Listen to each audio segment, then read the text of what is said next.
যেটা খুবই কমন যায়, নাউন ক্লাসটা বেশিরভাগটা কি দিয়ে হচ্ছে, দ্যাট আর হোয়াট দিয়ে বেশিরভাগটা জয়েনিং হয়েছে। এবারে দ্যাটটা কোথায় বসে আর হোয়াটটা কোথায় বসে। এছাড়াও তোমাদের নাউন ক্লাস হতে পারে কি দিয়ে, হাউ দিয়ে হতে পারে, হোয়াই দিয়ে হতে পারে, হোয়ার দিয়ে হতে পারে, এগুলো দিয়েও নাউন ক্লাস হতে পারে। তো নাউন ক্লাসের প্রধান যেটা বিষয় ছিল যে ভার্বের পর থেকে শুরু হবে যদি অবজেক্টের দিকে থাকে, ভার্বের পর থেকে শুরু হবে নাউন ক্লাস।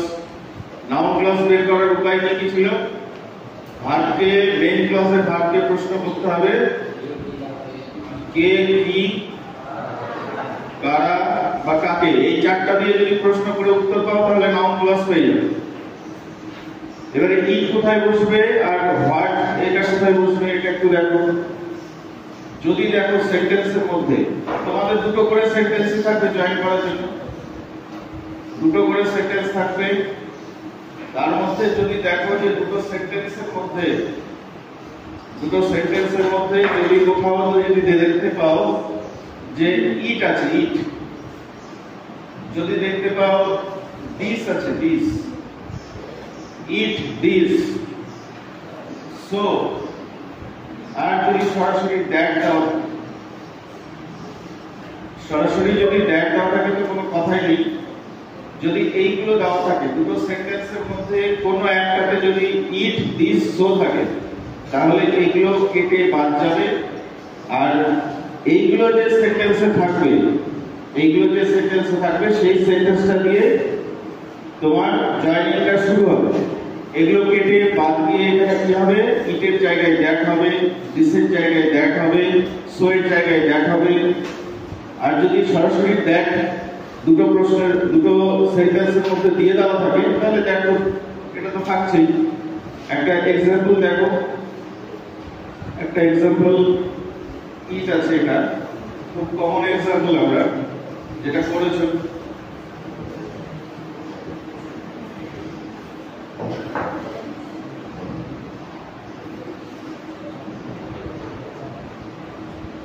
ধরে নাও লিখলাম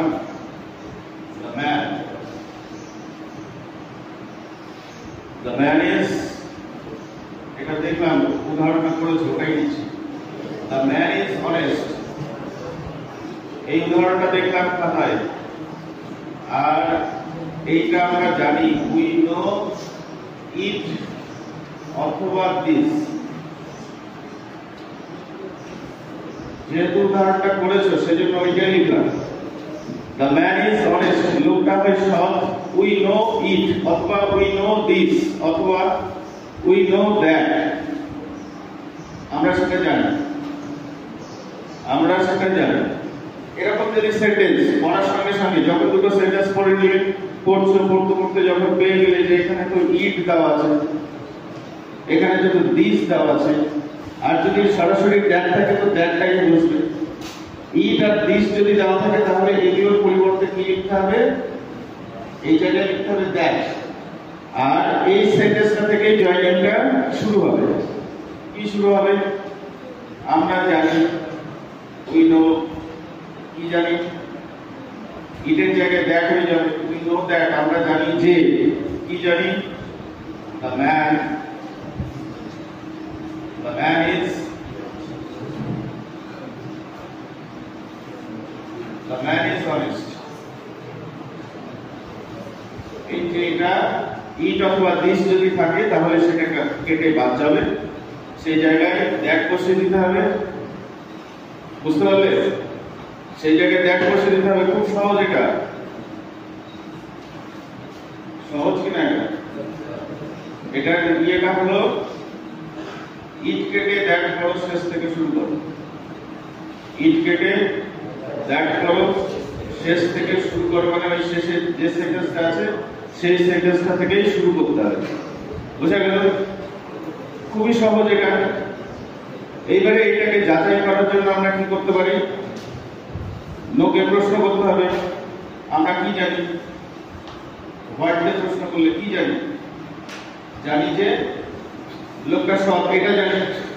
কি দিয়ে প্রশ্ন করলে অবজেক্ট পাওয়া যায়, এখানে অবজেক্ট হিসাবে নাউন ক্লাসটা কাজ করছে। এই যে নো, এটা হচ্ছে মেইন ক্লজের ভার্ব। মেইন ক্লজের ভার্বকে কে, দ্বারা, কি, কাকে দিয়ে প্রশ্ন করলে আমরা নাউন ক্লজ হয়ে যাই। তাহলে কি আমরা কি জানি, যে লোকটা হয় সব। অবজেক্ট পেয়ে গেলাম, কি দিয়ে প্রশ্ন করলে অবজেক্ট, আর অবজেক্ট নাউন অথবা প্রোনাউন হয়।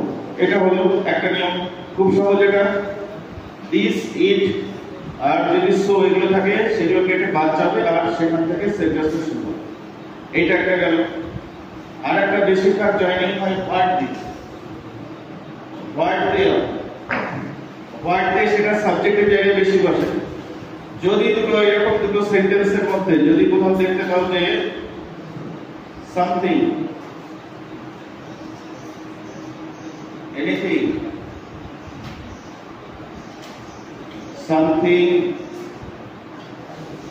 এনিথিং, তারপরে নাথিং, থিং যুক্ত যদি কোনো ওয়ার্ড পেয়ে যাও, দুটো সেন্টেন্সের মধ্যে যদি সামথিং থাকে, এনিথিং থাকে, অথবা যদি নাথিং থাকে,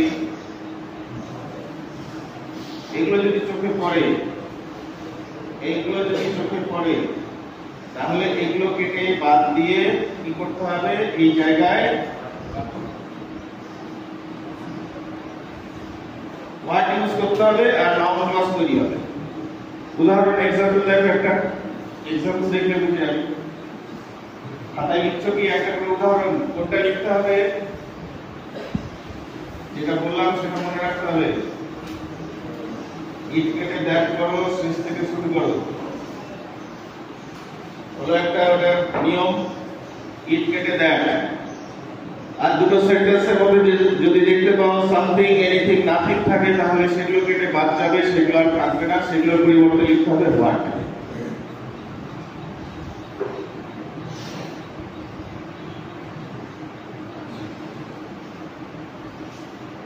জ্ঞানী লোক কি, the wise man,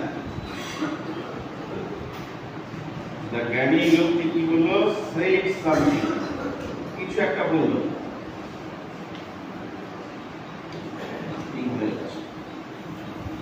said something, কিছু একটা বললো জ্ঞানী লোক।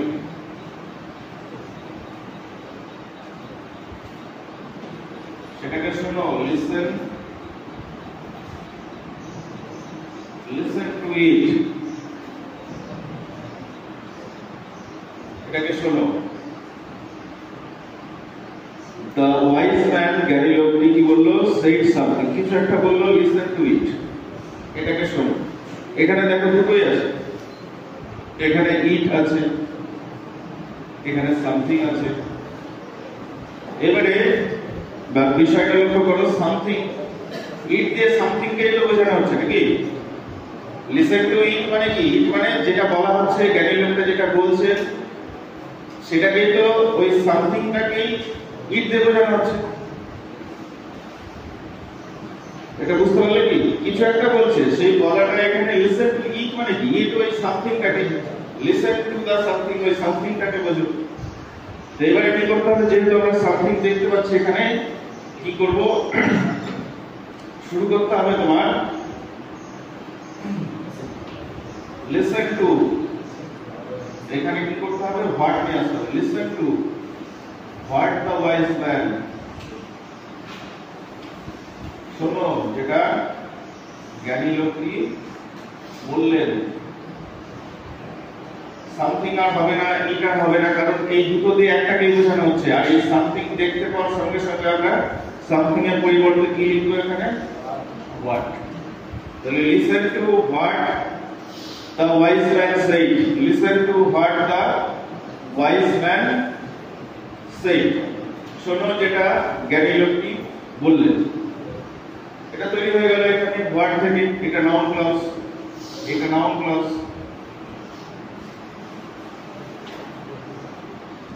এটা noun clause.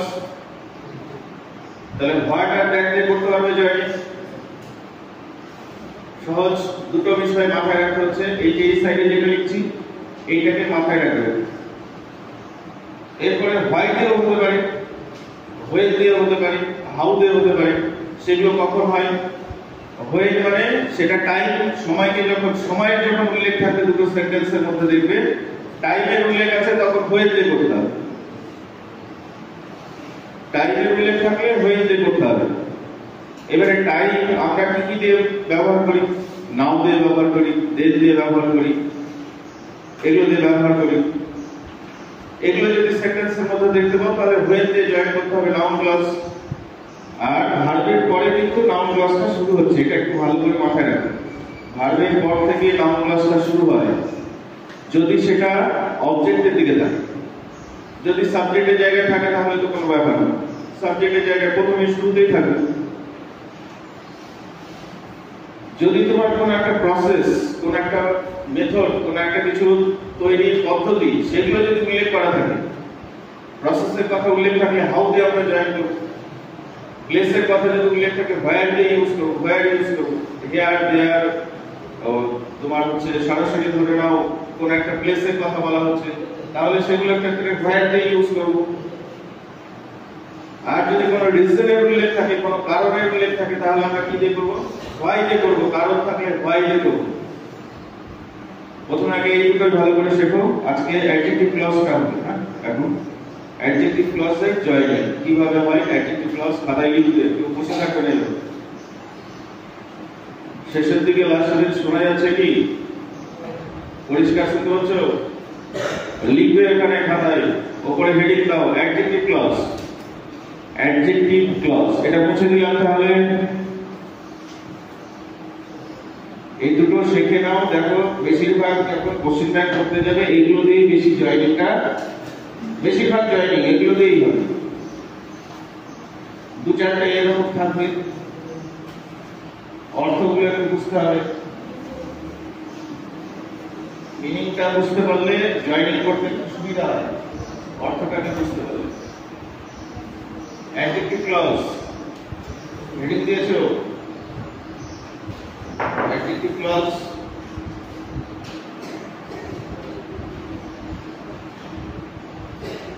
adjective clause, subordinate adjective clause।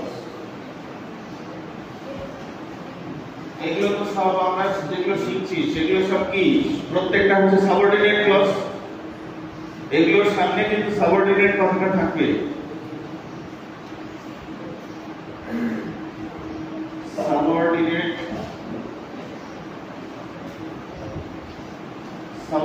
Adjective clause, এগুলো হচ্ছে subordinate adjective clause. Subordinate adjective clause adjective যা কাজ করে, অ্যাডজেক্টিভ ফ্রেজও তাই কাজ করে, অ্যাডজেক্টিভ ক্লজও তাই কাজ করে। তাহলে অ্যাডজেক্টিভের কাজটা কি, ওর উপরে কি দায়িত্ব দেওয়া আছে? নাউন বা প্রোনাউনের সম্পর্কে কিছু ইনফরমেশন, তথ্য আমাদের দেবে। সেটা দোষ, গুণ, অবস্থা, পরিমাণ, সংখ্যা এগুলো হতে পারে। তাহলে নাউন বা প্রোনাউনকে বিশেষিত করে যে পার্শ্বস্তি সেটা হচ্ছে অ্যাডজেক্টিভ। আমরা জানি সেম একই জিনিস। যে ক্লজ কি করবে? যে ক্লজ কোন নাউন বা প্রোনাউন, নাউন অথবা প্রোনাউনকে, প্রোনাউনের সম্পর্কে আমাদের কোনো ইনফরমেশন তথ্য দেবে সেটা হচ্ছে অ্যাডজেক্টিভ ক্লজ। পরিষ্কার এটা? এবারে অ্যাডজেক্টিভ ক্লজের আরেকটা নাম দিয়ে দেওয়া হচ্ছে। অ্যাডজেক্টিভ ক্লজের আরেকটা নাম হচ্ছে রিলেটিভ ক্লজ, তাই না? অ্যাডজেক্টিভ ক্লজের আরেকটা নাম রিলেটিভ ক্লজ। এবারে অ্যাডজেক্টিভ ক্লজের আরেকটা নাম রিলেটিভ ক্লজ কেন? অ্যাডজেক্টিভ ক্লজটা আমরা তো সাবঅর্ডিনেট, এগুলো যে শুরু হচ্ছে সাবঅর্ডিনেট কনজাংশন, এগুলো পড়তে বলেছিলাম। সাবঅর্ডিনেট কনজাংশন, সাবঅর্ডিনেট অ্যাডজেক্টিভ ক্লজের আরেক নাম রিলেটিভ ক্লজ। কারণ হলো এই অ্যাডজেক্টিভ, এই সাবঅর্ডিনেট ক্লজটা কি দিয়ে শুরু হয়?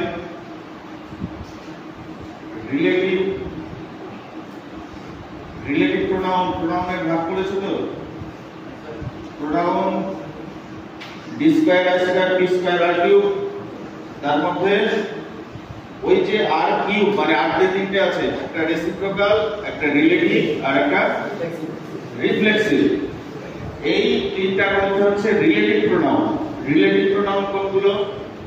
যেগুলো রিলেটিভ আমরা কাদের বলি? রিলেটিভস আত্মীয় স্বজন যাদের সঙ্গে সম্পর্ক আছে এবারে যে ওয়ার্ডগুলো, শব্দগুলো, যে প্রোনাউনগুলো কি করে, কোন একটা সম্পর্ককে তৈরি করে দেয়, সম্পর্ককে বুঝিয়ে দেয়।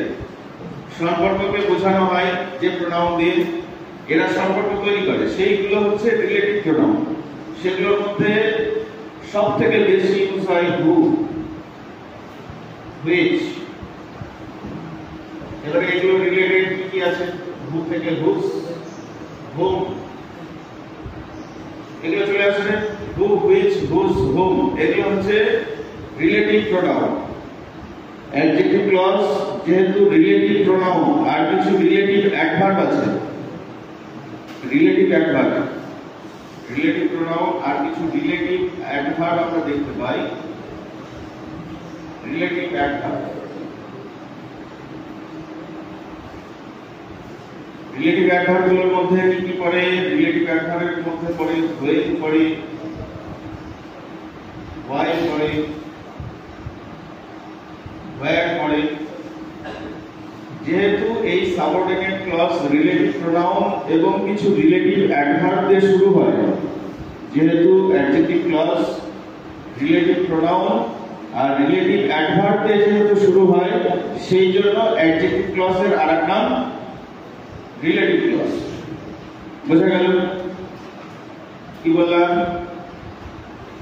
যেহেতু অ্যাডজেক্টিভ ক্লজটা শুরু হয় কি দিয়ে, রিলেটিভ প্রোনাউন আর কিছু রিলেটিভ অ্যাডভার্ব দিয়ে শুরু হয়, সেই জন্য এই ক্লজটার, অ্যাডজেক্টিভ ক্লজের আরেক নাম হচ্ছে রিলেটিভ ক্লজ।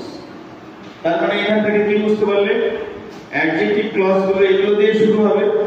তুমি যখন সেন্টেন্স দেখবে, আইডেন্টিফাই যখন করতে যাবে যে কোনগুলো অ্যাডজেক্টিভ ক্লজ, যখন দেখবে যে হু, হুইচ, হুস, হুম, when, why, where, এগুলো দিয়ে যে ক্লজটা, সাবঅর্ডিনেট ক্লজটা শুরু হচ্ছে, সেগুলো বেশিরভাগ ক্ষেত্রে কি হবে? অ্যাডজেক্টিভ ক্লজ হবে।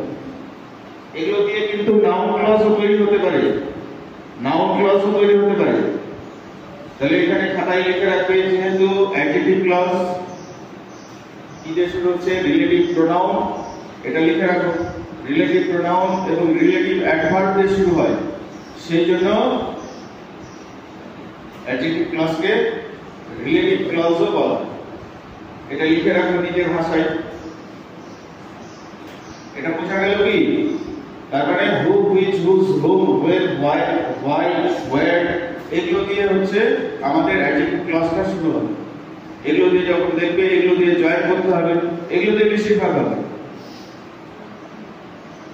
রিলেটিভ অ্যাডভার্ব, রিলেটিভ প্রোনাউন লিখে নাও। এবার একটা সেন্টেন্স দেখা যাক। অ্যাডজেক্টিভ ক্লজ কি বললাম? কোন নাউন বা প্রোনাউন সম্পর্কে, কোন নাউন বা প্রোনাউন সম্পর্কে। এবারে অ্যাডজেক্টিভ ক্লজ দিয়ে আমরা কিভাবে জয়েন করব সেটা একবার দেখা যাক। হয়েছে? এটা মুছে দিচ্ছি, এই সাইডে লিখে দিচ্ছি। এখানে লিখছি অ্যাডজেক্টিভ ক্লজ বা রিলেটিভ ক্লজ দিয়ে আমরা জয়েন করব কি করে। প্রথম কাজ হলো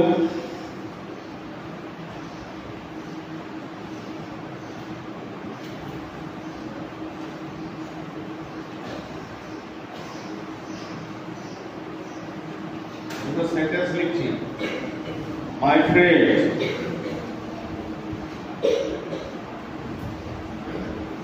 মাই friend gave me a book, আমার বন্ধু আমাকে একটা বই দিয়েছিল,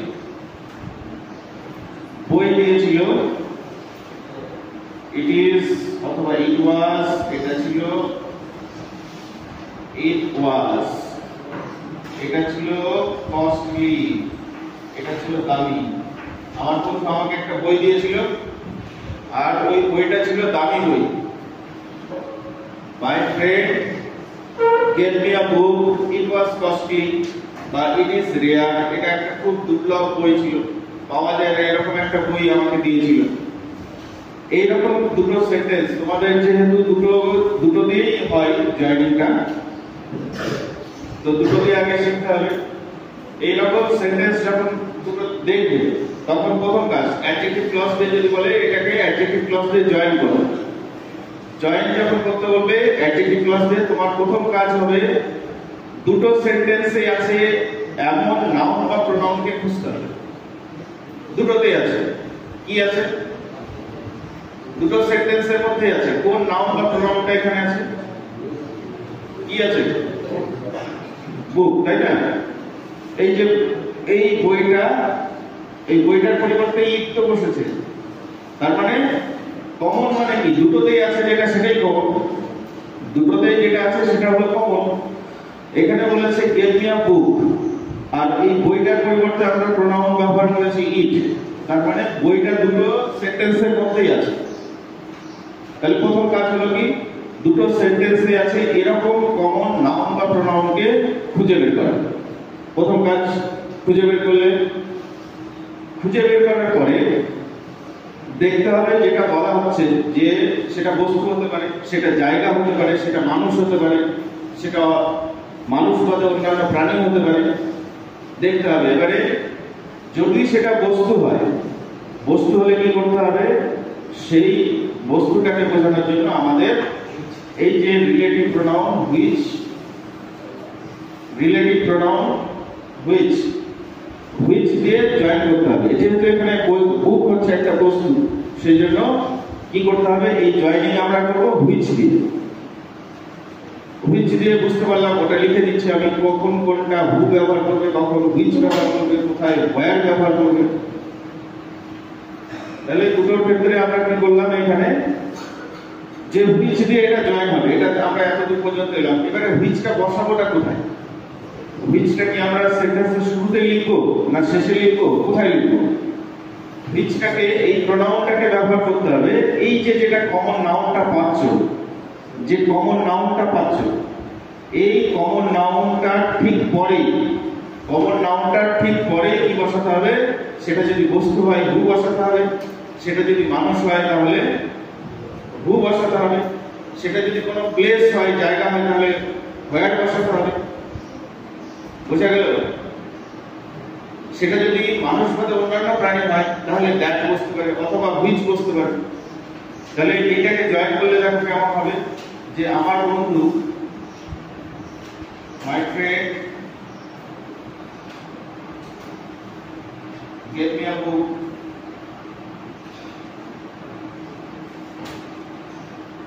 মাই ফ্রেন্ড গেভ মি আ বুক।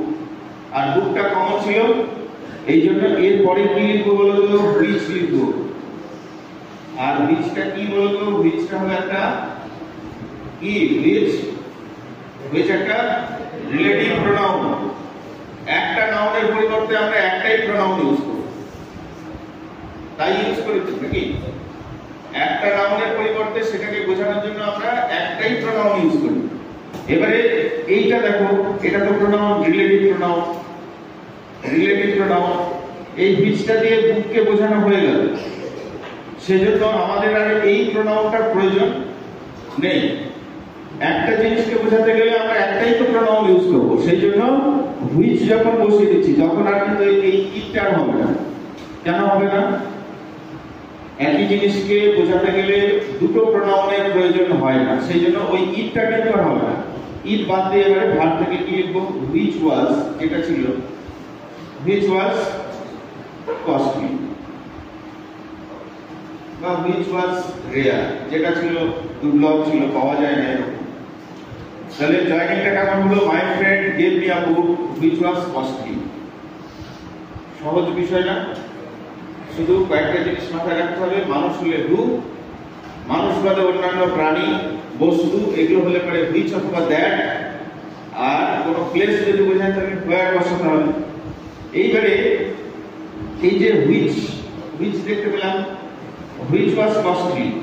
এই হুইচ ওয়াজ কস্টলি এটাই হলো কোন ক্লজ? এটাই অ্যাডজেক্টিভ ক্লজ।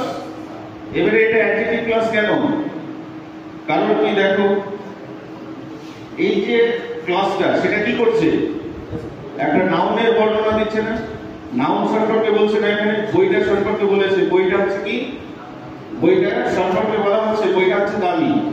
তার মানে নাউনের সম্পর্কে এই শব্দ, এই যে ক্লজটা, এটা বর্ণনা করছে, তার মানে সেজন্য এটা হলো অ্যাডজেক্টিভ ক্লজ।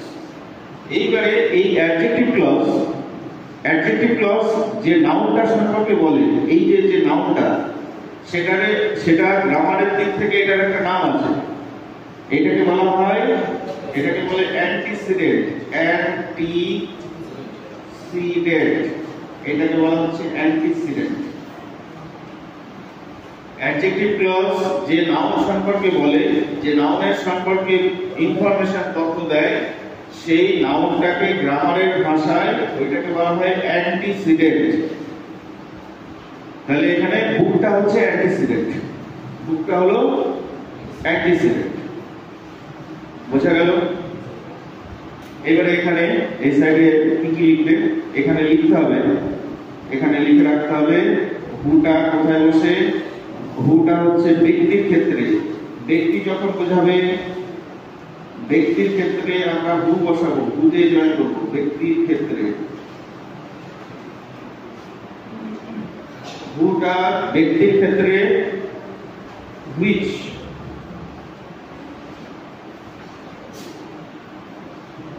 এখানে দ্যাট লেখা হয় কিনা, এখানে দ্যাট আছে, দ্যাট দিয়েও কিন্তু অ্যাডজেক্টিভ ক্লজ হয়, কিন্তু দ্যাট দিয়ে খুব কম হয়, দ্যাট দিয়ে বেশিরভাগ নাউন ক্লজ হয়।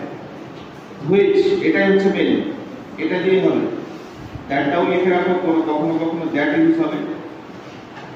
এটা হবে কোন ক্ষেত্রে? ব্যক্তিবাদে, ব্যক্তিবাদে অন্যান্য প্রাণী,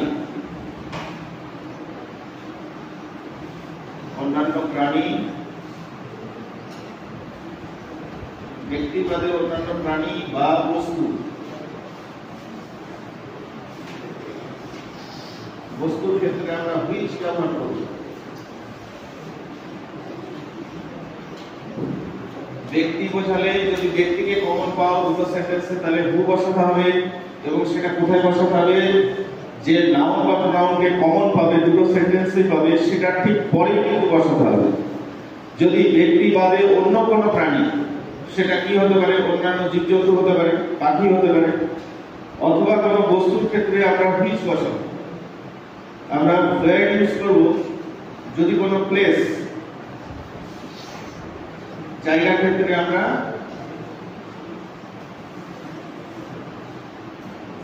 জায়গা, কোন জায়গা যদি বোঝানো হয় সেটার ক্ষেত্রে ওয়্যার ইউজ করব। এইবারে জয়েন করতে গিয়ে দেখবে জায়গার ক্ষেত্রেও হুইচ বসে, আবার জায়গার ক্ষেত্রে ওয়্যার বসে। আগে লিখেছে এগুলো মুছে দিলাম, রিলেটিভ প্রোনাউন এগুলো রয়েছে।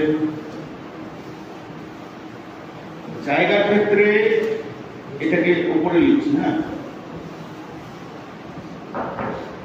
জায়গার ক্ষেত্রে আমরা দেখবে কখনো হুইচ ইউজ করা আছে, আবার দেখবে কখনো ওয়্যার ইউজ করা আছে। দুটোই প্লেস, প্লেসের ক্ষেত্রে, জায়গার ক্ষেত্রে আমরা ব্যবহার করে থাকি।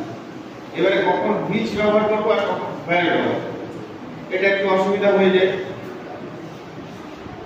যদি দেখো যে দুটো সেন্টেন্স বলা হচ্ছে, সেই দুটো সেন্টেন্সের যদি যে জায়গাটা সম্পর্কে বলা হচ্ছে, শুধুমাত্র সেই জায়গাটা শুধু বর্ণনায় দেওয়া হচ্ছে, সেই জায়গাটায় কোনো কাজ বা ঘটনার উল্লেখ থাকছে না।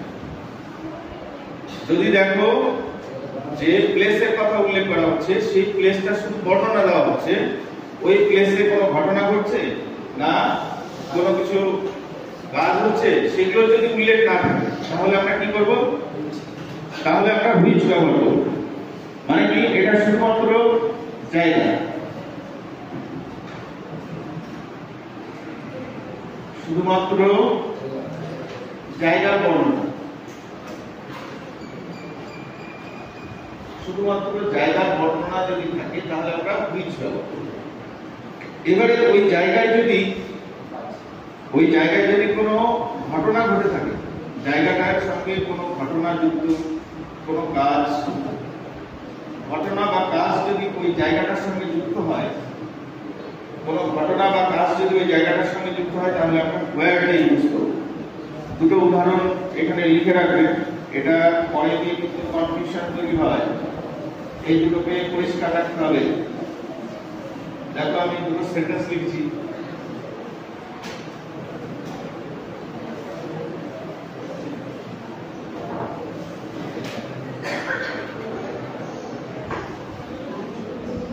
I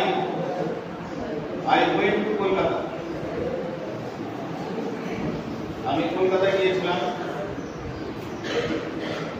hello, I went to Kolkata. কলকাতায় গিয়েছিলাম।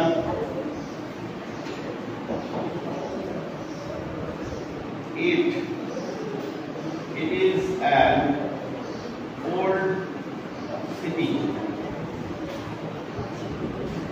আমি কলকাতায় গিয়েছিলাম, আর কলকাতাটা হলো একটা পুরনো একটা নগর। পুরনো একটা নগর হচ্ছে কলকাতা। দুটো যে সেন্টেন্স লেখা আছে এর মধ্যে কি কোনো কাজের কথা বলা আছে কি? জায়গাটায় কোনো কাজ হয়েছে গিয়েছিলাম সেটার সম্পর্কে বলা হচ্ছে, জায়গাটার সম্পর্কে বলা হচ্ছে, ওটার একটা বর্ণনা দেওয়া হচ্ছে যে কলকাতা একটা পুরনো নগর ছিল। এবারে এটার ক্ষেত্রে যখন আমরা জয়েন করবো তখন কি দিয়ে করবো? আমরা হুইচ দিয়ে করবো। আই ওয়েন্ট টু কলকাতা, কলকাতায় গিয়েছিলাম। I went to Kolkata. এবারে যেটা ছিল কি, এখানে তখন কি লিখবো? হুইচ। হুইচ ইজ যেটা হয় একটা, which is an old city. Which is an old city. লিখলেন ওল্ড সিটি। তাহলে হুইচ এর ব্যবহার হলো জায়গার ক্ষেত্রে হুইচ ইউজ হতে পারে। দেখো জায়গা, এই যে প্লেস, এটা পরিবর্তে তো ইট বসেছে, তার মানে এখানে কলকাতাটা হচ্ছে অ্যান্টিসিডেন্ট, তাই না? আর হুইচ থেকে এটা হলো অ্যাডজেক্টিভ ক্লজ। Adjective clause. আবার দেখো আরেকটা সেন্টেন্স লিখছি।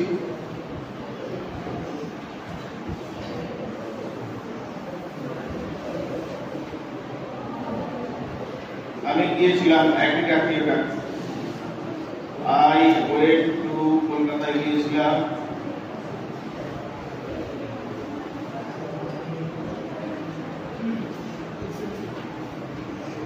আর্ট টেগোর, রবীন্দ্রনাথ ঠাকুর, তাই তো? রবীন্দ্রনাথ টেগোর কোথায় জন্মেছিলেন? কলকাতার মধ্যে পড়ে কিনা? জোড়াসাঁকো। তাহলে রবীন্দ্রনাথ, আর্ট টেগোর লিখছি। রবীন্দ্রনাথ টেগোর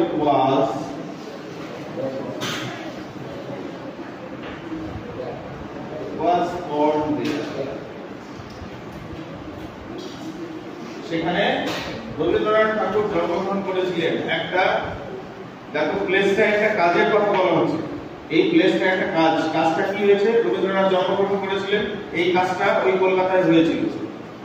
তখন এটার ক্ষেত্রে আবার কি লিখবো? এটার ক্ষেত্রে যখন আমরা জয়েন করবো তখন লিখবো, তখন আমরা কিন্তু এখানে হুইচ লিখলে হবে না, এখানে কি লিখতে হবে? Went to Kolkata. যেখানে where Rabindranath Tagore was born. Rabindranath Tagore was born. আরেকটা বিষয় হলো বেশিরভাগ ক্ষেত্রে হেয়ার দেয়ার ইউজ যদি থাকে সেন্টেন্সের মধ্যে, যদি দেখো হেয়ার আর দেয়ার, হেয়ার দেয়ার যদি সেন্টেন্সে পাও বেশিরভাগ ক্ষেত্রে এটা হোয়ার দিয়ে জয়েন হয়। তাহলে এই যে হোয়ার রবীন্দ্রনাথ Tagore was born, এইটা হলো অ্যাডজেক্টিভ ক্লজ আর এটা হলো রিলেটিভ ক্লজ। তাহলে কখন হুইচ বসাবে, কখন হোয়ার বসাবে বোঝা গেল। সাধারণ বর্ণনা, প্লেসটা সম্পর্কে কোনো কিছু বর্ণনা দিলে সেটা হুইচ বসাতে হবে। আর যদি সেই জায়গায় কোনো কাজের উল্লেখ থাকে, কোনো ঘটনার উল্লেখ থাকে, তাহলে সেটার ক্ষেত্রে হোয়ার বসাতে হবে। বোঝা গেল কি? এই বুঝতে পারছো? জয়েন করতে পারবে নিজে নিজে? এই যে এই জায়গাগুলোকে একটু মনে রাখতে হবে, এই জায়গাটা কোথায় কি বসে এইটাকে মনে রাখতে হবে। আর এই যে এইগুলোকে বলা হচ্ছে, এগুলো হচ্ছে অ্যান্টিসিডেন্ট, এটা হচ্ছে অ্যাডজেক্টিভ ক্লজ। তাহলে অ্যাডজেক্টিভ ক্লজ জয়েন করাটা খুব সহজ। বুঝা গেল? পারবে কিনা? এটা প্র্যাকটিস করতে হবে নিজের থেকে। এখন মনে হবে সহজ, গ্রামার বই থেকে হোক, কোশ্চেন ব্যাংক থেকে হোক, এখান থেকে কিছু কিছু প্র্যাকটিস করবে নিজে নিজে। যতক্ষণ না পারছো ততক্ষণ পর্যন্ত প্র্যাকটিস করে যাবে। যেখানে অসুবিধা হবে নিজে নিজে সলভ করতে যাবে, কারণ দেখে না, নিজে সলভ করতে গিয়ে নিজে যেখানে অসুবিধা হচ্ছে সেটা নিয়ে আসতে হবে এখানে। হয়েছে? লিখেছো কি? সব পুরোটাই লিখে নিয়েছো? তাহলে এখানে অ্যাডজেক্টিভ ক্লজ এখানে